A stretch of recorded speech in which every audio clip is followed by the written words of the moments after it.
Hey, how you doing? So I thought I might talk a little bit about the Tao Te Ching, Lao Tzu, and what Taoism means as far as a kind of a practice that you can absorb into your daily practice. And probably like 2,700 years ago in China, there was a scribe or I don't know what you would call him, like a low-level cleric who worked for the government, writing documents, doing that kind of thing.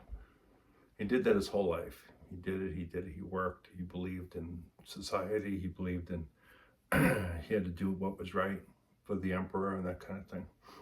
And he got to his old age and he was finished with his obligation. And he said, enough's enough.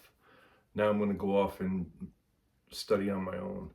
And he studied for quite some time and developed an incredible practice that would later become Taoism, which is sort of like the way of life, is what it translates to. And as he was leaving, he decided to leave the kingdom.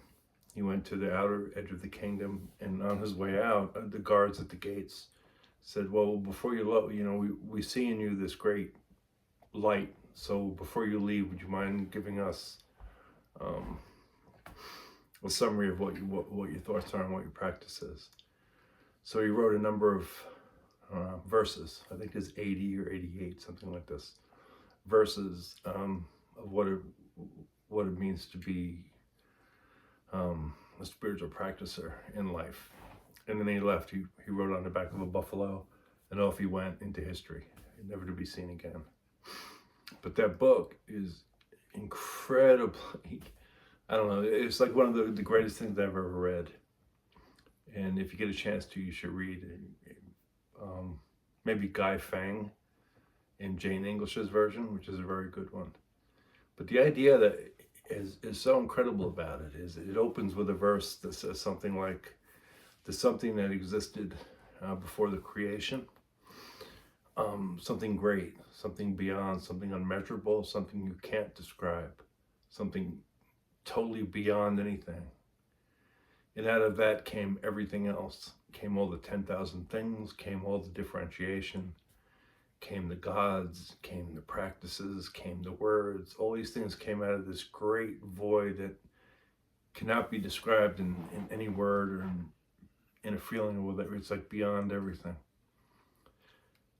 And out of that came this practice, Taoist practice, which is sort of a way, it starts out with sort of a dualistic idea. You have this yin and the yang.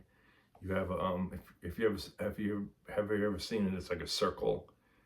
It has a black and a white, and within the white there's a black dot. Within the black there's a white dot, showing that there's never anything that's totally one way or the other. There's always something in between.